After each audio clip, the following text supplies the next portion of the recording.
This is Our People podcast, telling the stories behind South Tyneside and Sunderland NHS Foundation Trust.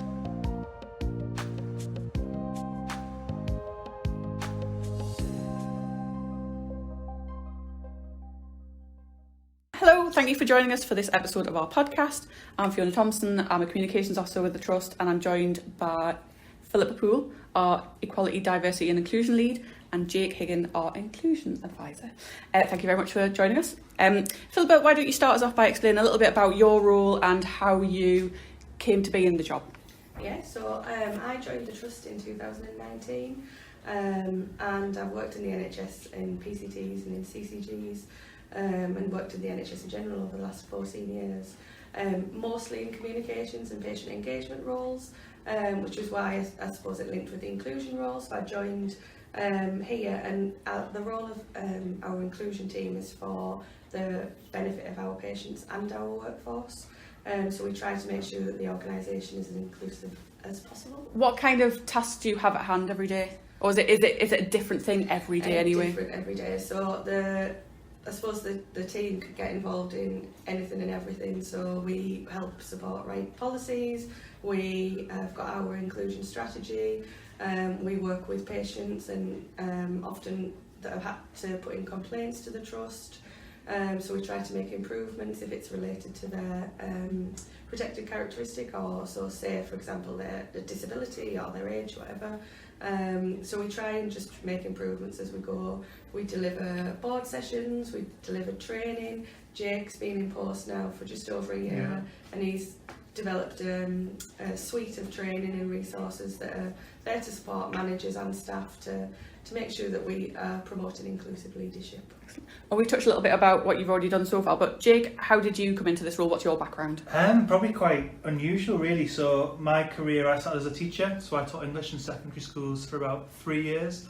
I loved it, but I've always been quite passionate about, so it's strange to say, not passionate about injustice, but passionate about doing something about it. Yeah. And trying to make our society, I suppose, better. So I left teaching and went to work for Show Racism Red Card, who are an education charity.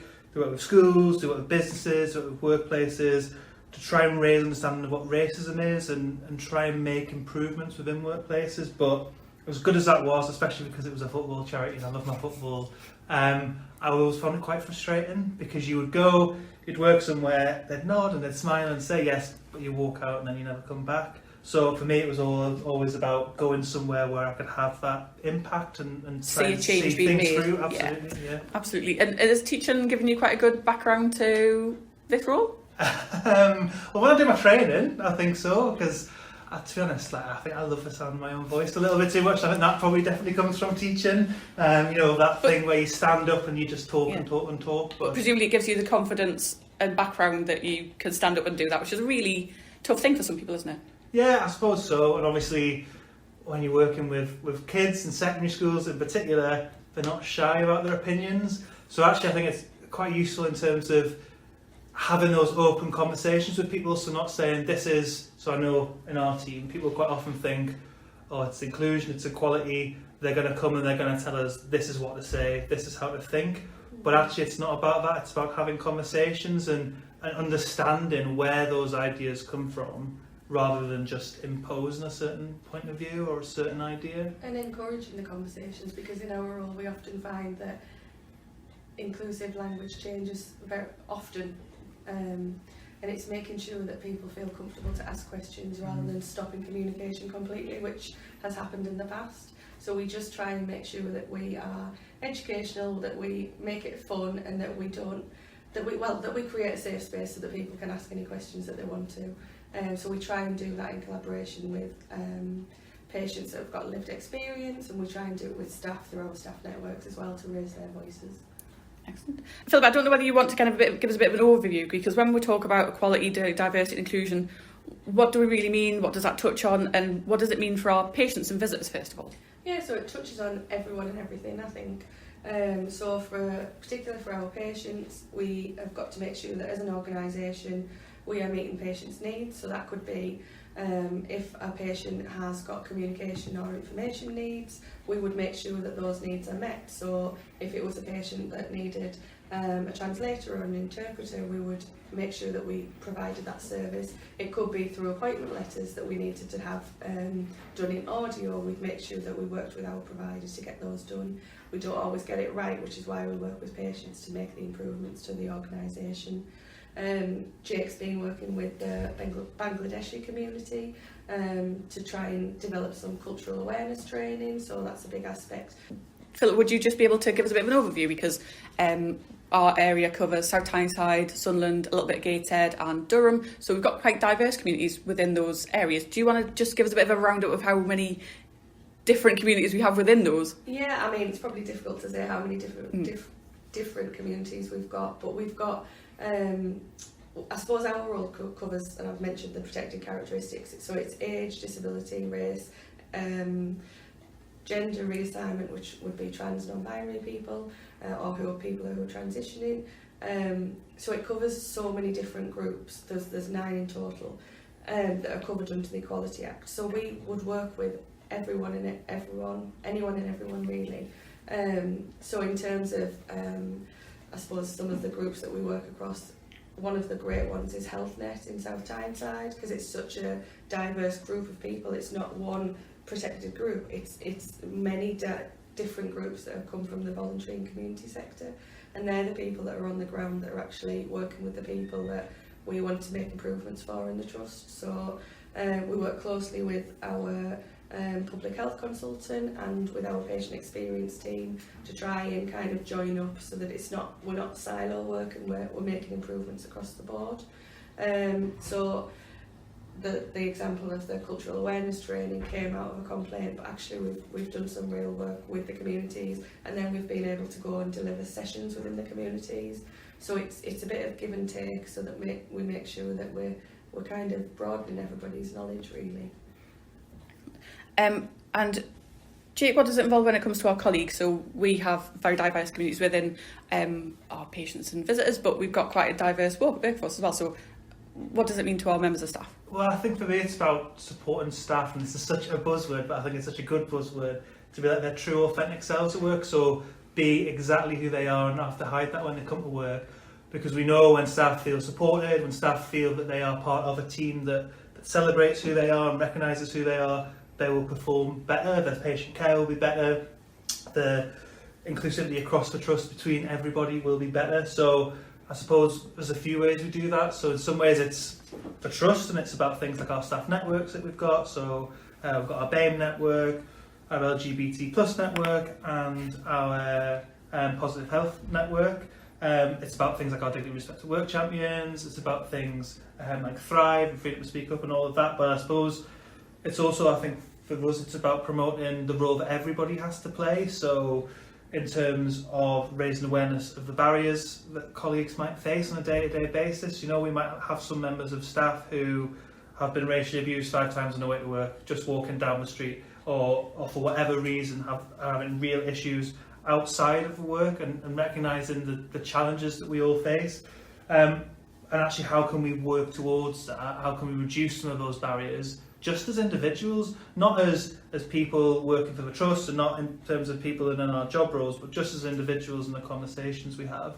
But then I think it's also about raising the awareness of what is and what isn't appropriate in the workplace, and actually, if we spot something that's inappropriate, how do we challenge? Because I think that's really difficult. I think especially if it's someone you're really close with, if it's someone that's above you, if it's someone where the power dynamics are a little bit difficult, then actually how do you challenge that person to say, do you know what, that wasn't acceptable, and how do you support the colleague who was the target of that? Because that's quite a task, isn't it? Trying to help other people to address that in their own workspace. Yeah, absolutely. And it's, for me, if we don't do that, then we're letting people down. So for me as an individual, and I know there have been times in my life when I haven't done it, so I know there's been times in my life where I've seen something that I know deep down wasn't right, but I've been scared, I've not had the tools, I've not known how to go and challenge it, so I've ignored it. But if we ignore it, we're sending a very clear message to that colleague that it was fine with us, actually it wasn't important enough for us to challenge, so actually how's that going to make that colleague feel? So we've developed, it's part of our training, but we've got it as a resource as well for staff, something called a challenge toolkit.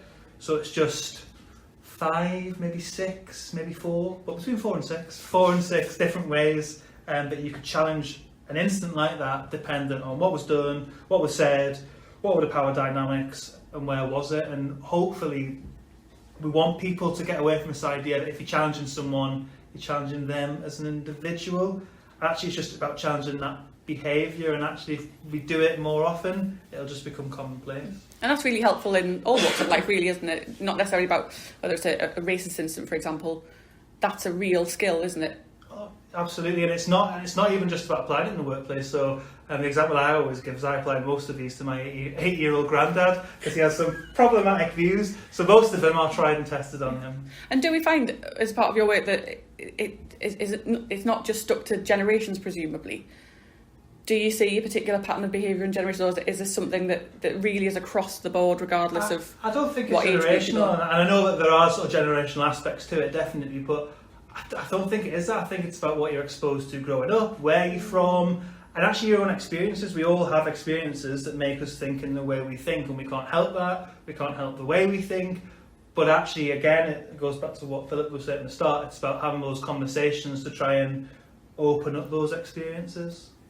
And how is your team established? Because I know you said that you've been in post since 2019. How has the work of the team developed, and how is it developing? So I think when I first came into post, there was probably the basics in place, the things that we needed to do. But actually, what we've done is tried to lift it, and what we created was the inclusion strategy, and that was 3 years ago. So we've got an opportunity to refresh that now. So we'll be asking staff for their opinions on what we should be including in the refresh. COVID's taught us many things. It's shone a light on inequalities, so we're working more and joining up health inequalities and tackling those with our inclusion work. And it's just basically because patients are coming into the hospital much more after COVID. We're seeing some of the things that maybe were pre-COVID coming to light again that we need to start tackling. So whether that's around communication, whether it's promoting civility. For our workforce, it's around how we create a culture of inclusion, and that's really, really a huge piece of work. It's a long-term piece of work. It's not just something that we can say, right, we've got a strategy, we've done it, tick. It's absolutely not. It's about the way that we speak to each other, the way that we treat each other. It's about understanding our workforce. So we ask people, and we ask our staff to put their equality monitoring questions on ESR. We don't do it because we're nosy and we just want to look at it. It's all anonymised, and what we do is we use that data to understand our workforce so that we can make improvements.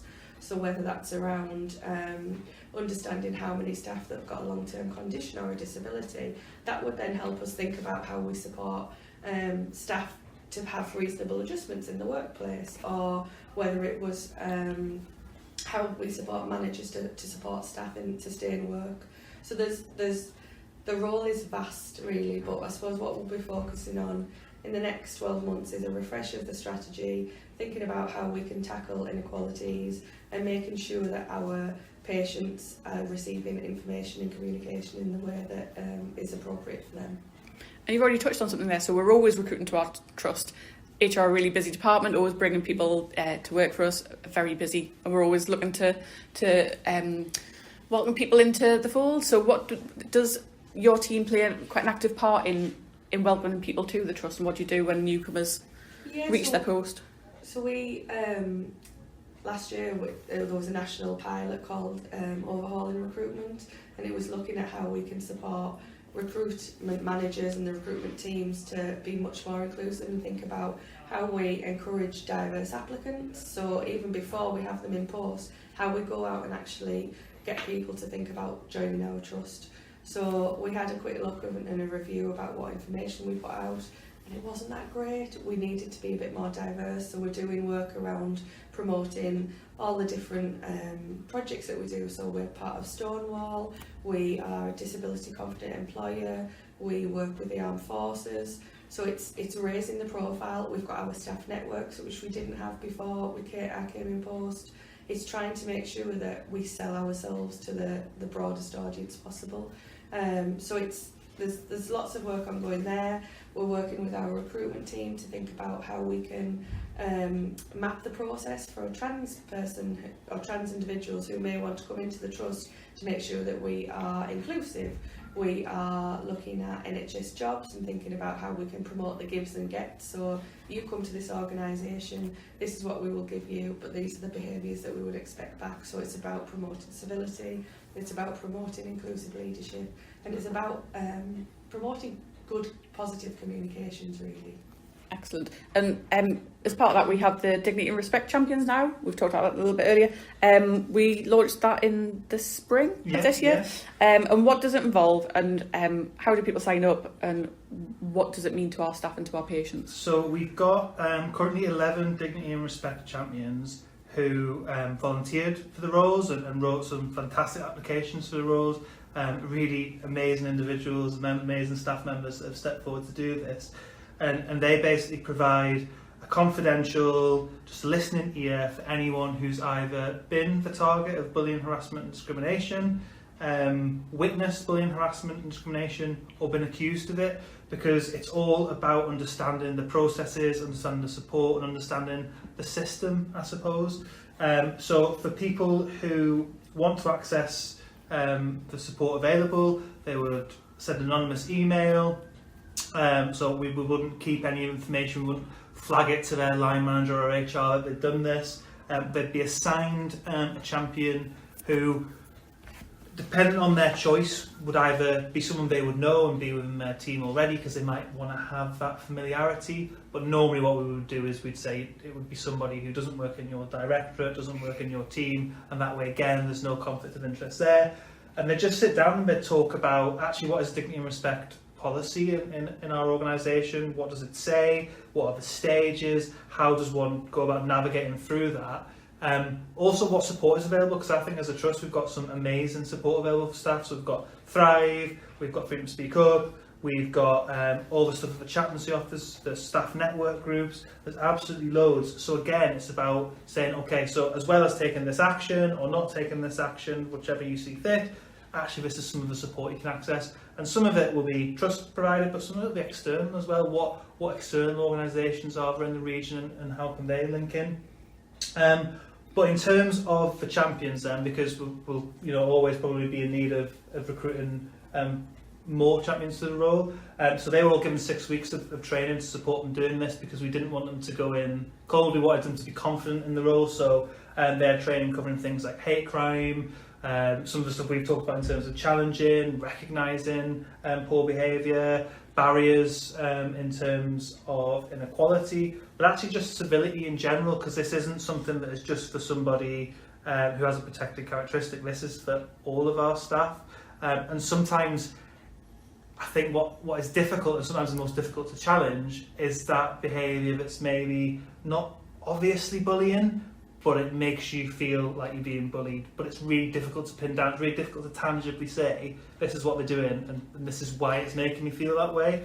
So they were given training around those sort of issues, but they're also getting ongoing training and support. So we want people who, it is a voluntary role, so we want people to really get something for themselves as well. So constantly getting support in terms of additional training and additional input on all of this kind of stuff. And you mentioned Thrive there. So Thrive, for anybody outside the trust, it's, how would we describe it? Mental health support? Yeah. Is that the best way to term it? Yeah. Which is open to our staff? Yeah. And then also the Freedom to Speak Up, that's a national scheme, isn't it? Yeah, it's a national scheme, and we've got local guardians and ambassadors, and it's basically for anybody that feels that they need to raise something anonymously, they can do so through the Freedom to Speak Up work. And it's just been Pride this year, so I know the team were really active as part of that. Do you want to go into a bit of detail about what you did to support and what we do as a trust to support throughout the year? Yeah, so we celebrate a lot of the awareness days. We've got an inclusion calendar on the intranet, and we can add dates to that. If anybody wanted to add anything, let us know. Jake actually attended Pride this year. I was on holiday, so I don't know if you want to say a little bit. Yeah, so I went to Sunderland Pride and it was amazing. It's the first Pride event I've been to in Sunderland. So we went, we had a stall, we took part in the parade, we had banners, saying South Tyneside and Sunderland NHS Foundation Trust support Pride, and we just had loads of conversations with people But what we were really keen to do was take something from it to try and make improvements. So everybody who came and we spoke to, we talked about how we can make our services more inclusive, and it was just, I think it was a really powerful day. But we ran out of pledge forms, so we got so much feedback. Eventually, we had to pack up about an hour early and just go home because we'd run out of resources. But we're doing loads. I don't know. Yeah. And all of it will contribute to the strategy. So we wanted the original EDI strategy to be a co-produced piece of work, and it was. We did engagement with our community, with our patients, and with our staff. And this is kind of the follow-up. So it's a refresh. It's not a full review, but actually all of the communications and the engagement that we get from local community, from our staff, will contribute to what we do. Because I think the biggest thing that we would like to get across is that if we're going to be an inclusive organisation, it can't just be Jake and I's job. It has to be everybody's job. So everybody's got a responsibility, and the more that we can do to raise the profile, so the more that we can go out to teams and do talks and do training, just get out there and share the resources that we've got, we will do. We've celebrated loads of different awareness days, so things like Disability History Month, LGBT History Month. We did Trans Day of Visibility, where we had Reverend Sarah Jones come along, and she was absolutely amazing. She shared her experiences of transitioning gender and her role within the church, and it was just so powerful. It was. So we're hoping to maybe do more in the future with Sarah. But we've got opportunities to work with everyone and anyone. I can't say that. Anyone and everyone. It's a really diverse role, isn't it, Jake, really? And one of those awareness days was International Women's Day, and we used this year to launch our menopause pledge. Yeah. So I don't know whether you can just give us a little bit of detail about what that means. Yeah, so we've been hearing and listening to staff over the last couple of years, and we know that this is a real concern for many staff. Our workforce is 80-20 split for females to males. So we know that we've got a number of staff that are going through the menopause, or who have got relatives who are going through the menopause. So what we've done is we delivered a pledge in March to commit to resources and developing. We're going to develop a policy, we're going to develop some guidance, and then also look at what other resources we can put in place. We're listening to staff. We know that it's been a big topic on the staff Facebook group. So it's just I suppose there'll be more work pending over the next couple of months when we just understand what we can put in place. And that's part of a conversation that's happening more widely across society as well. It's in the public eye more than ever before. Absolutely, isn't it? Yeah, definitely. And that's great, because it's probably something that had a bit of taboo around it as a subject. So the more that we can talk about things openly, the more that we can support our staff to stay in work and to stay healthy. And when we've done these days, so for example, the Trans Visibility Day, what kind of feedback did we get from staff on the back of that? Do people get involved? Yeah, they do. We probably need to think about how we can broaden our audience, because it's probably the people that are really interested in inclusion that come to our training sessions. We deliver them, or Jake delivers most of them, across our regional patch. So we open our training up to colleagues from local authorities and trusts across the region. But we really want our staff to engage more, so we maybe need to think about how we can adapt and think about how we deliver the training, whether it's different times, different days, if it's evenings, going out to community. So we're looking at how we can further promote the work that we do, really. But overall, the training is absolutely fabulous, I'll say. Jake's designed it all, really. But the training, and Reverend Sarah Jones' training, got really good evaluation comments, really, didn't it? It was just... But it's those other people you need to reach that might not normally come forward for those things. So if anybody's listening, if they would like to get to sign up, yeah, touch, absolutely. that would be great. And we also offer our staff the chance to sign up to be LGBTQ plus allies. What does that mean in reality? What does it mean to our staff? We've got our NHS Rainbow Badge pledges, so there's information on the intranet. So if you signed up to a pledge as a member of staff, you would say why you think that you should be an ally, or why you should promote inclusion within your role. And it's for everybody that works in the trust, and it's basically an opportunity to show why you're inclusive, but also then receive a rainbow. You get a badge on the back of it, and everybody loves a badge, don't they? They do, but actually that badge isn't just a pretty badge. It's a symbol of it's because it's the rainbow flag on the badge, and actually that's a symbol to, it might be a patient or a member of the LGBT plus community to actually just have a visual symbol that shows that you're on their side. That you're on their side, yeah. that you're an ally. But also it might help with a clinical diagnosis. They might disclose something to one of our colleagues that might influence their care in the trust. So, And that people are open to that conversation. Yeah, they are. And so we've got opportunities for people that haven't signed the pledge to do that. They can do it online. It's just a really simple form, and then we promote them in the weekly staff bulletin as well, just to share some of the positive pledges, and some of them are absolutely inspirational. Because we do share the pledges with our staff on our weekly newsletter, don't we? Yes, yeah. Yeah, so we share them, and that helps raise the profile as well. So the more that we can do with allyship, the better. So we have people from a lot of different backgrounds and nationalities. So could you give us a run through where people come from and what we do to help welcome them to us as a trust, and what support they have available? Yeah, so we've got over 54 nationalities when we were last looking at the data, and they range from British people to Spanish to Sri Lankan to Filipino to French to Iraqi to Irish. So we've got a really broad range of people working across our organisation. So we've got our lead nurse for overseas nursing, and we've got our newly formed International Medical Graduates Office and 2 International Medical Graduate Tutors. And what we just try and do is make sure that we've got a wraparound service from the inclusion team to support staff who are new to the area, to make sure that people whose ethnicity may not be British are supported, because we know from our data that shows people who are black or Asian will tend to face discrimination, whether in work or outside of work. So as an organisation, we've got work to do to support staff there.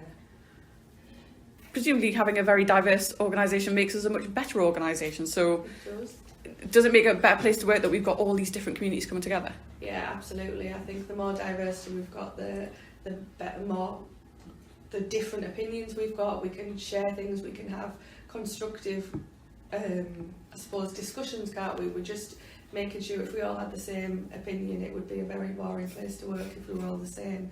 So the value of diversity across our workforce is huge, and that's what we've got to try and kind of get everybody to understand that, because inclusion is often I think you said it earlier, Jake, it's a bit like oh God, the police are going to come in and tell us off. It's not about that. It's about promoting and celebrating differences and valuing, I suppose, individual contributions that people can make. So yeah, it's really important. And what's next for the team? What you're looking to develop, and what do you want to achieve next? So the big thing is the refresh of the strategy. So that'll be talking to people, and a lot of our role is around talking to people and communicating, promoting good communication and communication in a way that's accessible. So that'll be a big piece of work.